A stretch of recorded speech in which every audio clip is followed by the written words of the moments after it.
નમસ્કાર ગુજરાત। આજે આપણે જોશું 14 જુલાઈ 2024નું મોસ્ટ ઇમ્પોર્ટન્ટ કરંટ અફેર। તે પહેલાં ખાસ કરીને ચેનલ ઉપર નવા હોય તો ચેનલને સબસ્ક્રાઈબ કરી લેવી અને વિડીયો પસંદ આવે તો તમારા મિત્રો સુધી શેર કરો। તો ચલીએ આજનો ક્લાસ શરૂ કરીએ। તો તાજેતરમાં જ આંતરરાષ્ટ્રીય મલાલા દિવસ ક્યારે ઉજવવામાં આવ્યો? તો 12 જુલાઈના રોજ ઉજવવામાં આવે છે દર વર્ષે મલાલા દિવસ। મલાલા શેની માનમાં ઉજવવામાં આવે છે, જોઈએ આગળ એના વિશે। તો તાજેતરમાં જ આંતરરાષ્ટ્રીય મલાલા દિવસ તો કે 12 જુલાઈએ ઉજવવામાં આવે છે અને યુવા કાર્યકર મલાલા યુસુફઝાઈના યોગદાન માટે આ મનાવવામાં આવે છે।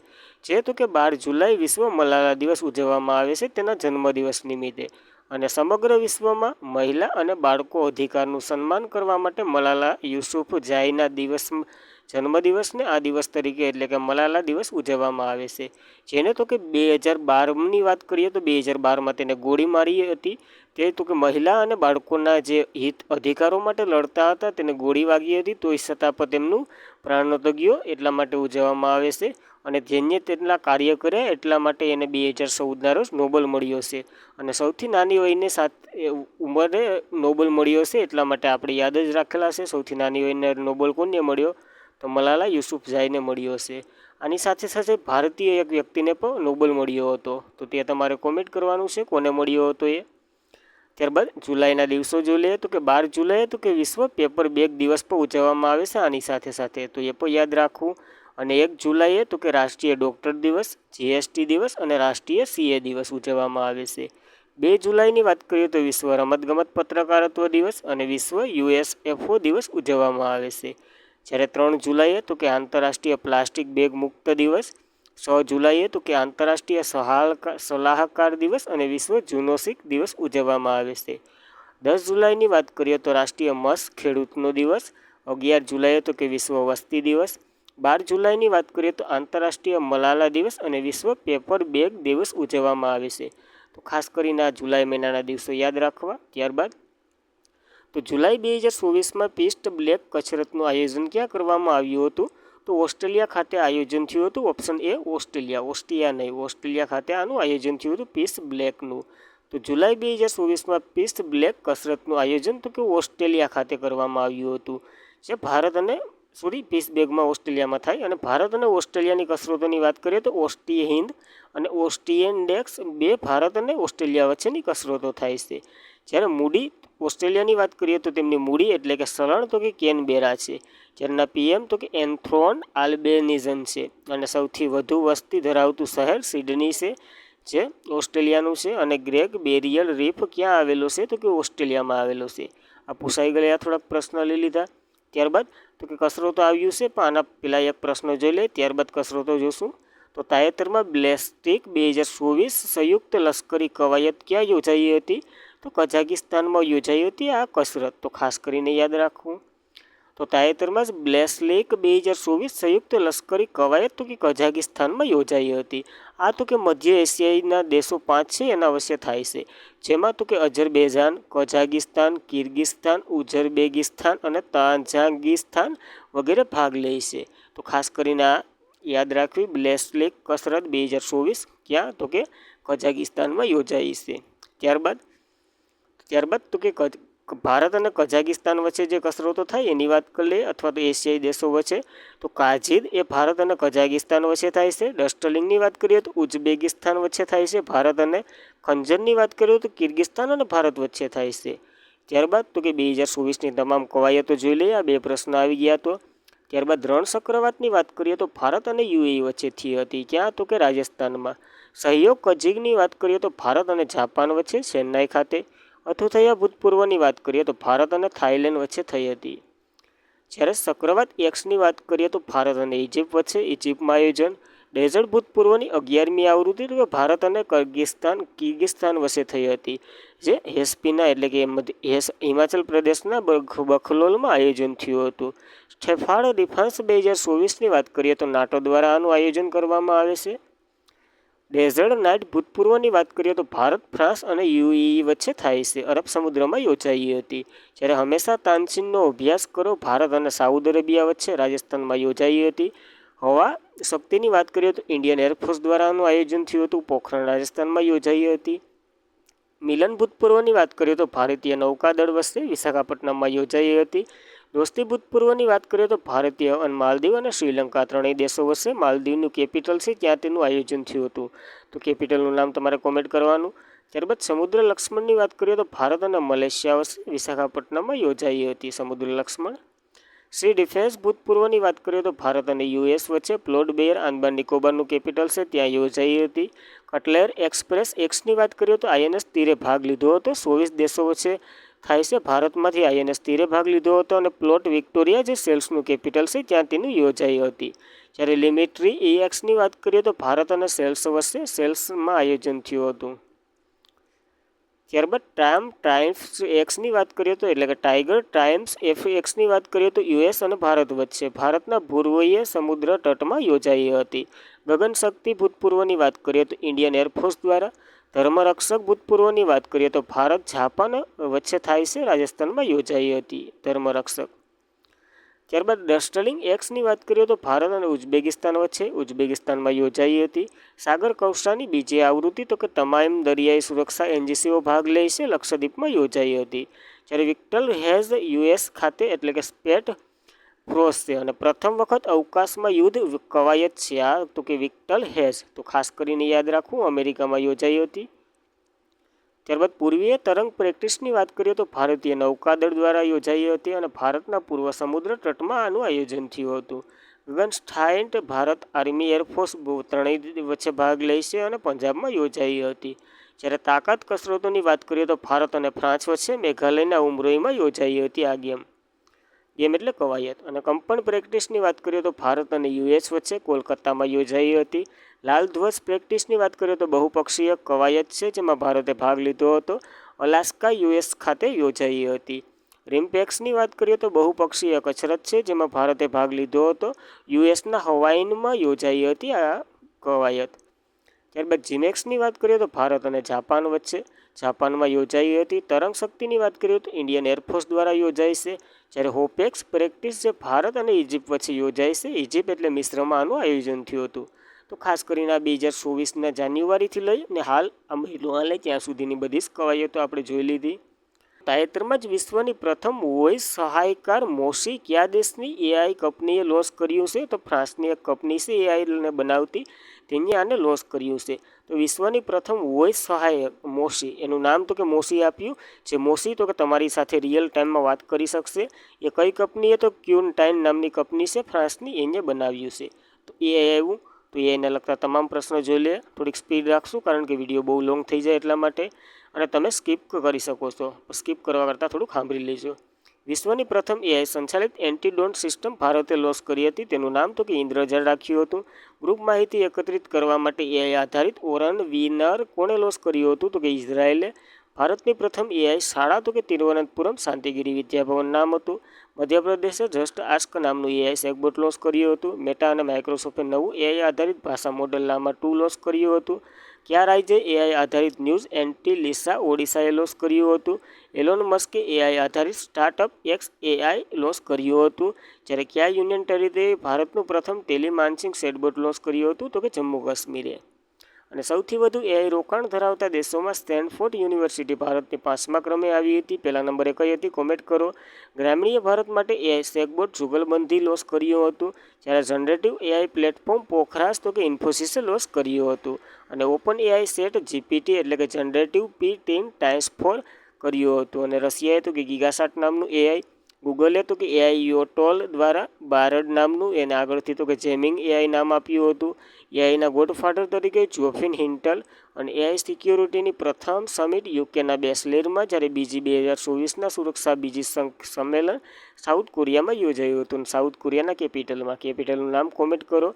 કઈ એઆઈએ પીએમ મોદીની ભાષાનો તમિલ ભાષણીમાં અનુવાદન કર્યું હતું? તો કે ભાષણી એઆઈએ અનુવાદન કર્યું હતું. ત્યારબાદ સુપ્રીમ કોર્ટે એઆઈ આધારિત પ્રાદેશિક ભાષા અનુવાદ સાધન શરૂઆત કર્યું હતું જેનું નામ સુવાસ. એઆઈએ ભારતનું પ્રથમ એઆઈ મોડલ કૃત્રિમ લોન્ચ કર્યું હતું. દુનિયાનો પહેલો એઆઈ રોબોટિક મિકાએ કઈ કંપનીનો સીઈઓ બન્યો હતો? તો કે ડિક્ટેનોરનો સીઈઓ બન્યો હતો. અને એઆઈ ઓડિસી પ્રોગ્રામ કોણે શરૂ કર્યું હતું? તો કે માઇક્રોસોફ્ટે. જ્યારે શિક્ષણમાં બહુભાષીય પ્રોત્સાહન આપવા માટે એઆઈ આધારિત એપ કયા નામે લોન્ચ કરવામાં આવી હતી? તો કે અનુવાદિની. અને ભારતનું પ્રથમ એઆઈ અને શહેર બનાવવામાં આવશે લખનૌને. જ્યારે દેશનો પહેલો એઆઈ રોબોટિક પાર્ક તો કે બેંગ્લોરને બનાવવામાં આવશે બેંગ્લોરમાં. જ્યારે એઆઈ રાષ્ટ્રીય સુરક્ષા પુસ્તક તો કે વિજય ખરે અને અમિતાભ સિન્હાએ લખેલી છે. જ્યારે ભારતમાં પ્રથમ એઆઈ શિક્ષણ આઈરિસ હતા, કેરળમાં લોન્ચ કર્યા હતા. જ્યારે રિલાયન્સ હનુમંત નામનું એઆઈ ચેટબોટ લોન્ચ કર્યું હતું. કઈ કંપનીએ વિશ્વનો પ્રથમ એઆઈ સોફ્ટવેર એન્જિનિયર ડેવિડ બનાવ્યો હતો? તો કોગ્નિશને. અને માઇક્રોસોફ્ટ ઓપન એઆઈ સાથે મળી અને એઆઈ સુપર કોમ્પ્યુટર સ્ટારગેટ બનાવી રહ્યું છે. જ્યારે કોક ડિફેન્સ અલ બુકના પડછાયામાં જીવતું જે મધુમિતા મુર્ગનીએ દ્વારા લખવામાં આવ્યું છે. બ્રિટિશ ભારતીય મૂળના આ કવિયત્રી છે. જ્યારે કયા રાજ્યએ એઆઈ કેન્દ્રને સ્થાપવા માટે વર્લ્ડ ઇકોનોમિક ફોરમ સાથે કરાર કર્યા હતા? તો કર્ણાટકે. જંગલમાં લાગેલી આગને શોધવા માટે પ્રથમ અદ્યતન એઆઈ સિસ્ટમ તો કે પેસ્ટ ટાઇગર રિઝર્વમાં શરૂ કરવામાં આવ્યું હતું. અને એઆઈ સંચાલિત વીમા એલેવેન્ટ તો કે આઈસીઆઈસી બેંકે શરૂ કર્યું હતું. ત્યારબાદ કાલ ભણાઈએ પ્રશ્ન પર જોઈ લઈએ તો કે વિશ્વની પ્રથમ મિસ એઆઈ કેન્જા લીલી બની હતી. તો ખાસ કરીને આ એઆઈના અત્યાર સુધીના તમામ પ્રશ્નો જોઈ ગયા. અને આપણી ચેનલમાં આવી રીતના જ રિવિઝન કરવામાં આવે છે. આખેલે થોડીક સ્પીડ વધારે હતી કારણ કે કાલ પ્રમદી અને ઓલેદી ત્રણેયથી આપણે આ એઆઈને લગતું તમામ રિવિઝન કરીએ. તો આજ ન લીધું હોત તો હાલે તમને આમ ખોપડીમાં બેસી જવું જોઈએ. પ્રશ્ન આવે ને એ પહેલાં તમારા મોઢામાંથી જવાબ નીકળવો જોઈએ. એવી રીતના તમને કરી દેવું, એટલે ખાસ કરીને ધ્યાન દેવું. ત્યારબાદ તો કે વિશ્વનું સૌથી મોટું રામાયણ મંદિર ક્યાં બનાવવામાં આવી રહ્યું છે? તો બિહારમાં બનાવવામાં આવી રહ્યું છે વિશ્વનું સૌથી મોટું રામાયણ મંદિર. બિહારના એક ખાસ કરીને વાત કરીએ તો ચંપારણ જિલ્લામાં. અને ચંપારણ જિલ્લામાં એક આંદોલન થયું હતું ગાંધી બાપુ દ્વારા. બતાવો કયું? તો વિશ્વનું સૌથી મોટું રામાયણ મંદિર બિહારમાં બનાવવામાં આવી રહ્યું છે. જેનું નામ તો કે વિરાટ રામાયણ મંદિર રાખ્યું છે. જે તો કે પૂર્વ બિહોર એટલે પૂર્વ ચંપારણના બિહારમાં બનાવવામાં આવશે. જે 108 ફૂટ લંબાઈ અને હાઇટની વાત કરીએ તો 270 ફૂટ હશે. એનું સૌથી ઊંચું શિખર હશે ને 270 ફૂટ જેટલું હશે. જેનું કાર્ય તો કે 2025માં સમાપ્ત થઈ જશે. ત્યારે ઓપનિંગ કરવા જશું આપણે. ત્યારબાદ રામ મંદિર અયોધ્યામાં બનાવ્યું તેની વાત કરીએ તો તેના વાસ્તુકાર તરીકે ચંદ્રકાંત સોમપુરા છે અને મૂર્તિકાર તરીકે અરુણ યોગીરાજ છે. ત્યારબાદ બિહારની વાત કરીએ. બિહાર સત્તામાં આવ્યું. કેપિટલ પટના છે. પીએમ તો કે નીતિશ કુમાર છે અને રાજેન્દ્ર વિશ્વ નાયલ અડેકલ ત્યાંના રાજ્યપાલ છે. તો ખાસ કરીને આ બિહાર વિશે એટલી માહિતી યાદ રાખવી. ત્યારબાદ તો યુનાઇટેડ નેશનલ દ્વારા તાજેતરમાં જ બહાર પાડવામાં આવેલ વર્લ્ડ પ્રોસ્પેક્ટસ 2024 રિપોર્ટ અનુસાર 2060 પછી ભારતની વસ્તી કેટલા ટકા ઘટાડો થશે તેવી ધારણા મૂકવામાં આવી છે યુનાઇટેડ નેશનલ દ્વારા. તો 12% ઘટે એવી ધારણા મૂકવામાં આવી છે. તો યુનાઇટેડ નેશનલ દ્વારા આ જે 11 જુલાઈ આપણે દિવસ ઉજવ્યો ને એની ત્યાં જ આ રિપોર્ટ બહાર પાડ્યો હતો યુનાઇટેડ નેશનલે. એમાં તો કે 2024ના રિપોર્ટ અનુસાર 2060માં ભારતની વસ્તી 12% ઘટાડો થશે એવી માન્યતા આપી છે. કહીએ તો કે 2060માં, ત્યાં સિવાય નહીં થાય તો ટેન્શન લેતા નહીં. અને 2060માં તો કે 1.7 બિલિયન જેટલી ભારતની વસ્તી પૂગશે એવું અનુમાન છે. જ્યારે પહેલા નંબર ઉપર ભારત છે, બીજા નંબર ઉપર ચીન અને ત્રીજા નંબર ઉપર અમેરિકા છે. વસ્તીના ત્રણેયના ક્રમો આપણે ચીનને પાછળ રાખી દીધું, કંઈ સારી વાત નથી. યુનાઇટેડ નેશનલની વાત કરીએ તો 24 ઓક્ટોબર 1945માં તેની રચના થઈ હતી. હેડક્વાર્ટર તો કે ન્યૂયોર્કમાં આવેલું છે. અધ્યક્ષ તો કે એન્ટોનિયો ગુટેરસ છે. તો ખાસ કરીને આ યાદ રાખવા. યુનાઇટેડ નેશનલના રિપોર્ટો વારંવાર પૂછાય છે. ત્યારબાદ તાજેતરમાં સરકારે કયો દિવસ બંધારણીય હત્યાનો દિવસ તરીકે જાહેર કર્યો છે? તો આ દિવસ તો કે પ્રથમ વખત જાહેર કરવામાં આવ્યો છે, અત્યારે ઉજવાયો તો નથી. તો 25 જૂનના રોજ આ દિવસને જાહેર કરવામાં આવ્યો છે બંધારણની હત્યાનો દિવસ. તો કે 25 જૂન તારીખ જાહેર કરી છે અને એ ઉજવવામાં આવશે પોરથિયા, કારણ કે આ વખતે જૂન મહિનો વયો ગયો. ત્યારબાદ કેન્દ્ર સરકારે 25 જૂન એટલે કે કટોકટીની તારીખ છે બંધારણની હત્યાનો દિવસ તરીકે જાહેર કર્યો છે. કારણ કે 1975ની કટોકટી આપણે ઇન્દિરા ગાંધી સરકારમાં જોઈ જ હતી, બંધારણમાં આવે છે તો તમે જોઈ હશે. આંતરિક અશાંતિને લીધે કટોકટી જાહેર કરી હતી એ. અને 25 જૂન 1975ના રોજ ગાંધીએ સમય અને રાષ્ટ્રીય ખાદી અલી અહેમદ દ્વારા દેશમાં 21 મહિલાઓ માટે કટોકટી લાદવામાં આવી હતી. જે એની જાહેરાત કરી હતી ઇન્દિરા ગાંધી, એના વિશે જ માહિતી છે. એટલા માટે તો કે 25 જૂનના દિવસે તો કે બંધારણીય હત્યાનો દિવસ ઉજવવામાં આવશે. અને કટોકટી 3 પ્રકારની હોય છે, થોડીક માહિતી લઈ લઈએ. તો રાષ્ટ્રીય કટોકટી તો કે આર્ટિકલ 352 મુજબ 4-4નો ગેપ મૂકતો જવાનો છે. આર્ટિકલ નંબર 356 મુજબ તો કે રાષ્ટ્રીય કટોકટી અથવા તો રાષ્ટ્રપતિ શાસન, એની ભલામણ કોણ કરે? જો રાજ્યપાલ તો કરે. એના સિવાય પણ બીજા કોઈ વ્યક્તિ અથવા તો રાષ્ટ્રપતિને જો આ માહિતીનો થાય એટલે કે ભ્રમ થાય કે આ રાજ્ય બંધારણ અથવા તો જે કેન્દ્રના કહેવા પ્રમાણે ઓલું નથી કરતું, પાલન નથી કરતું, તો એ રાષ્ટ્રપતિ પોતે પણ રાષ્ટ્રીય કટોકટી લગાડી શકે છે. તો ઓપ્શનમાં જે હોય એ પ્રમાણે જજો. રાજ્યપાલ હોય તો એને ભાર દેજો, નકર આવી રીતના કંઈ સ્ટેટમેન્ટમાં હોય તો ધ્યાન રાખજો. ત્યારબાદ આર્ટિકલ નંબર 360 એ નાણાકીય કટોકટી. દેશમાં નાણું ન હોય તો નાણાકીય કટોકટી લાગે. અને બંધારણીય દિવસ તરીકે 26 નવેમ્બરને ઉજવવામાં આવે છે. તો ખાસ કરીને આ ડેટા યાદ રાખવા બહારના. ત્યારબાદના જે નવા દિવસો ઉજવવાની શરૂઆત કરી છે એના વિશે એક નજર કરી લઈએ. તો આંતરરાષ્ટ્રીય ખેલ દિવસ તો કે 11 જૂને ઉજવવામાં આવે છે. આંતરરાષ્ટ્રીય બટાટા દિવસ 30 મેએ. વિશ્વ ફૂટબોલ દિવસ 25 મેએ. યુનાઇટેડ નેશનલ ગ્રેન્ડ એન્ડ એ 24 મે આંતરરાષ્ટ્રીય ટકાઉ પરિવહન દિવસ તરીકે જાહેર કર્યો હતો. જ્યારે યુએનજીએ 26 નવેમ્બર વિશ્વ ટકાઉ પરિવહન દિવસ તરીકે પણ જાહેર કર્યો હતો. જ્યારે રાષ્ટ્રીય ડોલ્ફિન દિવસ 5 ઓક્ટોબરે મનાવવામાં આવે છે. હિમોફોબિયા દિવસ 15 માર્ચ છે. મિત્રતા દિવસ 6મી ડિસેમ્બર. આંતરરાષ્ટ્રીય રોગશાળાની તૈયારીનો દિવસ 27 ડિસેમ્બર અને નેશનલ સ્ટાર્ટઅપ ડે 16 જાન્યુઆરીએ ઉજવવામાં આવે છે. જ્યારે શૌર્ય દિવસ 23 જાન્યુઆરી. વીર Bal Diwas 26 December. Partition forums memorial day 14 August. Adivasi Gaurav Diwas તરીકે 15 નવેમ્બર. ભાલા ફેંક દિવસ 7મી ઓગસ્ટ. કેના માનમાં આ દિવસ ઉજવવામાં આવે છે? બધીને ખબર જ હશે, તોય કોમેન્ટ કરો. આંતરરાષ્ટ્રીય મહિલા ન્યાયાધીશોનો દિવસ 10 માર્ચ. રાષ્ટ્રીય અવકાશ દિવસ 23 ઓગસ્ટ. આંતરરાષ્ટ્રીય સંભાળ અને સહાય દિવસ 29 ઓક્ટોબર. આંતરરાષ્ટ્રીય બાયોફિયર રિઝર્વ ડે 3 નવેમ્બર. હૈદરાબાદનો મુક્તિ દિવસ 17 સપ્ટેમ્બરે ઉજવવામાં આવે છે. તો ખાસ કરીને નવા દિવસો છે તો યાદ રાખવા. ત્યારબાદ તાજેતરમાં જ બાગાયતી શ્રેણીમાં શ્રેષ્ઠ રાજ્ય માટે એગ્રીકલ્ચર લીડરશિપ એવોર્ડ 2024 કોને મળ્યો છે? તો નાગાલેન્ડને મળ્યો છે બાગાયતી શ્રેણીમાં. ત્યારબાદ તો આપણે જોયું હતું કે કૃષિ રાજ્યમાં તો કે મહારાષ્ટ્રને ષષ્ઠ સર્વશ્રેષ્ઠ નવીનતમ કૃષિ માટેનો એવોર્ડ મળ્યો હતો.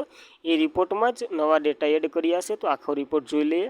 તો તાજેતરમાં જ બાગાયતી શ્રેણીનો શ્રેષ્ઠ રાજ્ય માટે એગ્રીકલ્ચર લીડરશિપ એવોર્ડ 2024 તો કે નાગાલેન્ડને મળ્યો છે. અને કઈ સમિતિ? તો કે સરદાર શિવમ સમિતિએ આ રિપોર્ટ બહાર પાડ્યો છે, તો યાદ રાખવા. અને કૃષિ રાજ્ય માટે તો કે મહારાષ્ટ્રની પસંદગી. બાગાયતી શ્રેણી માટે તો કે નાગાલેન્ડની પસંદગી. ફૂડ પ્રોસેસિંગ શ્રેણી માટે તો હિમાચલ પ્રદેશની પસંદગી. પશુપાલનની માટે તો કે હરિયાણાની પસંદગી. અને નવીનતમ એટલે કે નવી ઉર્જા પ્રમાણે તો કે જમ્મુ કાશ્મીરની પસંદગી કરવામાં આવી છે. તો ખાસ કરીને આ ડેટા યાદ રાખવો, રિપોર્ટ બહાર પાડ્યો. ત્યારબાદ નાગાલેન્ડ ચર્ચામાં રહ્યું છે, તો તેના વિશે ચર્ચા કરીએ. કેપિટલ તો કે કોહિમા છે. ગવર્નર તો કે લા ગણેશન છે. અને સીએમ તો કે નેપ્યુ રિયો છે. તો ખાસ કરીને આ નાગાલેન્ડ વિશે એટલી ડિટેલ યાદ જ હોય તમને.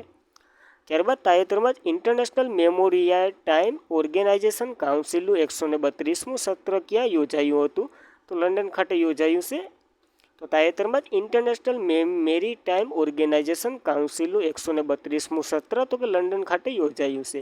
જેમાં તો કે ભારતીય સમુદ્રી ચર્ચાનું નેતૃત્વ કર્યું હતું. અને ઇન્ટરનેશનલ મેરીટાઇમ ઓર્ગેનાઇઝેશન તો મેરીટાઇમને બસાવવા અને તેમને ઉત્કર્ષ બદલે એવું કાર્યક્રમ કરવામાં આવે છે. આમાં જે ઇન્ટરનેશનલ મેરીટાઇમ ઓર્ગેનાઇઝેશનની વાત કરીએ તો તેમની રચના 1948માં. હેડક્વાર્ટર તો કે લંડન ખાતે છે ને 132મું સત્ર પણ ત્યાં જ ભરાયણું છે. ત્યારબાદ સપ્ટેમ્બરના છેલ્લા ગુરુવારના તો વર્લ્ડ મેરીટાઇમ ડે ઉજવવામાં આવે છે. અને નેશનલ મેરીટાઇમ ડે ભારતમાં 5 એપ્રિલે ઉજવવામાં આવે છે. જ્યારે ઇન્ટરનેશનલ મેરીટાઇમ ઓર્ગેનાઇઝેશન 2024ની 25ની યજમાની દેશ તો કે ભારત કરશે. તો ખાસ કરીને આ પોઈન્ટ પર યાદ રાખવો, કારણ કે હમણાં જ જાહેર કરવામાં આવ્યું છે. ત્યારબાદ તાજેતરમાં જ મધ્યપ્રદેશ હાઈકોર્ટના નવા મુખ્ય ન્યાયાધીશ તરીકે કોણ બન્યા છે? તો ગુરમીત સિંઘ સંઘવાલિયા બન્યા છે, જે મધ્યપ્રદેશ હાઈકોર્ટના નવા ન્યાયાધીશ હશે. તો તાજેતરમાં જ મધ્યપ્રદેશ હાઈકોર્ટના નવા મુખ્ય ન્યાયાધીશ તરીકે ગુરમીત સિંહ સંઘવાલિયા બન્યા છે. તો ખાસ કરીને યાદ રાખવા 2-3 ન્યાયાધીશો જેવા કે સીલ નાગુ ને બધી એરફેર થઈ ગયા. કઈ હાઈકોર્ટના બન્યા હતા? તો કે પંજાબ હરિયાણા હાઈકોર્ટના. એવી રીતના એક બીજાય બન્યા છે, એ કોમેન્ટ કરો. અને આર્ટિકલ નંબર 214થી 231 તો કે હાઈકોર્ટનો ઉલ્લેખ કરેલો છે, જ્યારે સુપ્રીમ કોર્ટનો 124થી 137 સુધી. તો ખાસ કરીને આ ડેટા યાદ રાખો. રીડ બીટને આપણે બધી પાડી દીધી છે. તમે બંધારણમાં ઓલરેડી બહુ ડિટેલમાં ભણ્યા હશો, તો એવી આશા રાખું છું. તો આજના માટે એટલું. Thank you for watching this video. ખાસ કરીને મિત્રો વિડીયો કેવો લાગે તે કોમેન્ટ કરો, તમારા મિત્રો સુધી શેર કરો, પસંદ આવે તો લાઈક કરો. જય હિન્દ, જય ભારત.